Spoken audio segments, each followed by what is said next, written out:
10 days ago, the world watched in horror as men, women, and children were massacred in Syria in the worst chemical weapons attack of the 21st century. Yesterday, the United States presented a powerful case that the Syrian government was responsible for this attack on its own people. Our intelligence shows the Assad regime and its forces preparing to use chemical weapons, launching rockets into highly populated suburbs of Damascus, and acknowledging that a chemical weapons attack took place. And all of this corroborates what the world can plainly see. Hospitals overflowing with victims, terrible images of the dead. All told, well over 1,000 people were murdered. Several hundred of them were children.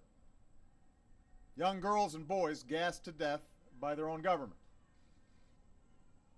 Now, this attack is an assault on human dignity. It also presents a serious danger to our national security. It risks making a mockery of the global prohibition on the use of chemical weapons. It endangers our friends and our partners along Syria's borders, including Israel, Jordan, Turkey, Lebanon, and Iraq. It could lead to escalating use of chemical weapons or their proliferation to terrorist groups who would do our people harm. In a world with many dangers, this menace must be confronted. Now, after careful deliberation, I have decided that the United States should take military action against Syrian regime targets. This would not be an open-ended intervention. We would not put boots on the ground. Instead, our action would be designed to be limited in duration and scope. But I'm confident we can hold the Assad regime accountable for their use of chemical weapons, deter this kind of behavior, and degrade their capacity to carry it out. Our military has positioned assets in the region. The chairman of the Joint Chiefs has informed me that we are prepared to strike whenever we choose. Moreover, the chairman has indicated to me that our capacity to execute this mission is not time sensitive. It will be effective tomorrow, or next week, or 1 month from now. And I'm prepared to give that order.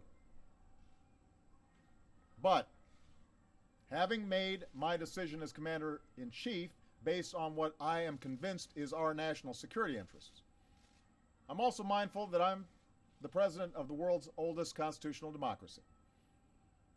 I've long believed that our power is rooted not just in our military might, but in our example as a government of the people, by the people, and for the people. And that's why I've made a second decision. I will seek authorization for the use of force from the American people's representatives in Congress. Over the last several days, we've heard from members of Congress who want their voices to be heard. I absolutely agree. So this morning I spoke with all 4 congressional leaders, and they've agreed to schedule a debate and then a vote as soon as Congress comes back into session. In the coming days, my administration stands ready to provide every member with the information they need to understand what happened in Syria and why it has such profound implications for America's national security. And all of us should be accountable as we move forward, and that can only be accomplished with a vote. I'm confident in the case our government has made without waiting for UN inspectors. I'm comfortable going forward without the approval of a United Nations Security Council that so far has been completely paralyzed and unwilling to hold Assad accountable. As a consequence, many people have advised against taking this decision to Congress. And undoubtedly they were impacted by what we saw happen in the United Kingdom this week when the parliament of our closest ally failed to pass a resolution with a similar goal, even as the Prime Minister